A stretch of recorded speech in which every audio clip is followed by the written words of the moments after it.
So, you want to be an executive, but you don't know what skills or competencies you need to get from manager, senior manager, middle level professional to executive. I got you. I created a leadership gap assessment. It takes 3 minutes. At the end of this assessment, I guarantee you know exactly what you need to do to get from mid-level professional to senior leadership. So I'm gonna put myself out there and I'm gonna take the assessment and then you see what I'm talking about.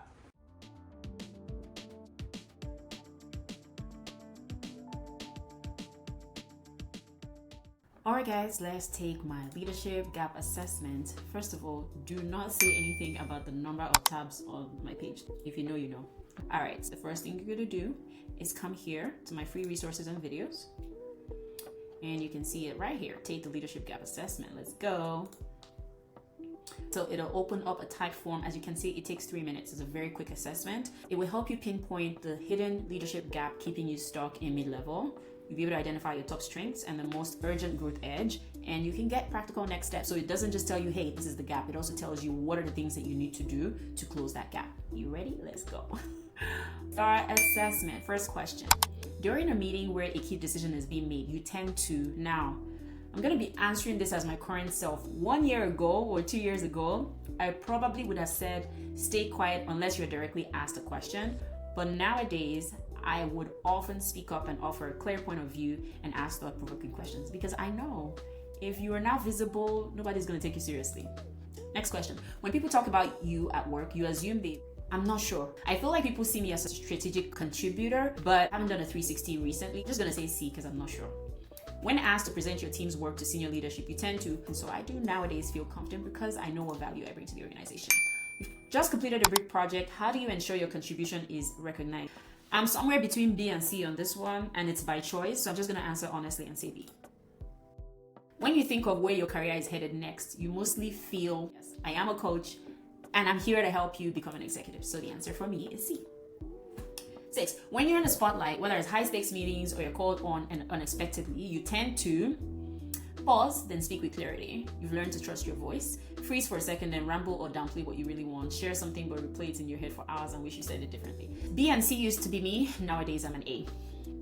When key decisions are happening behind the scenes, you tend to be honest, I'm not a B completely and I'm not an A completely.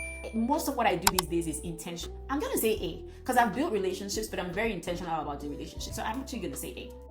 8. When a peer gets promoted and you don't, the answer is C. As a matter of fact, I talked to them. I even did it this week. A colleague of mine just got promoted and I talked to him like, how did you do it? What did you think contributed to the promotion? Why are you jealous? You already have somebody who knows the template. Why don't you just go network with that person and find out what helped them get promoted? Again, easy to say now because I'm now more trusting of my value and the value I bring to the organization. If I was answering this a couple years ago, it would have probably been A or B. So please don't beat yourself up if it's not. If it is A or B, that is the purpose of this assessment, is to help you understand your gaps. So C. When you think about how you're spending your time at work, I'm gonna answer honestly. I'm shooting for A, but most times I'm at a C, unfortunately. At the end of most weeks, it depends on the week. It's somewhere between B and C. So I'm just gonna say C since that's still a growth area for me. When your role starts to feel off, you tend to get better. I've learned the hard way. Things will not get better except you make them better. And so B is my answer here. This is an interesting question that I created because I've been all these 3 things. I used to be a C person, figure it out on your own. I got burned. Like that only gets you so far and you get burnt out and exhausted. Talk to a trusted peer. I have peers and I have mentors, and I think there's a place for a peer, there's a place for mentor, but there's also a place for a coach. So for me, I saw the biggest shift or momentum when I got the coach, because a mentor can tell you, okay, this is what I did, but someone needs to help you translate that into what you need to do because it's never a one-to-one situation, right? You're never the same with another person. So the 2 things a coach helped me do is 1, take all the learnings from my support system, my mentors and so forth, understand what I'm trying to do, help me map out, okay, where am I going? And then 3, which is the most important thing, set up a plan, like an actionable plan, and then hold me accountable. So every week, I know I'm going into a conversation with a coach who's saying, okay, this is what you said you were going to do last week. What have you done so far? So that's the benefit of this. So A is my answer.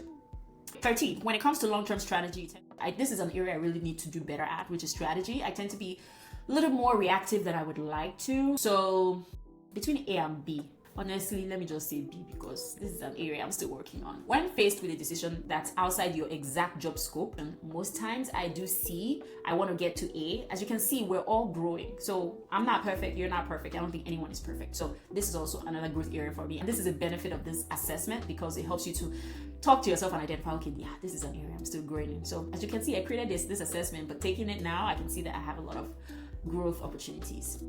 So the next thing you would do is put your information, and I'm gonna hit submit. The beautiful thing is you don't have to wait for your results. Look at that. It tells you your results right. So I have seen the gap. I need more strategy in my life, guys. As you can see, it's not just a quiz, it's a gap. And so it's a mirror, and it's telling me things that might sting a little but are real, but then it's telling me exactly what I need to do to close the gap.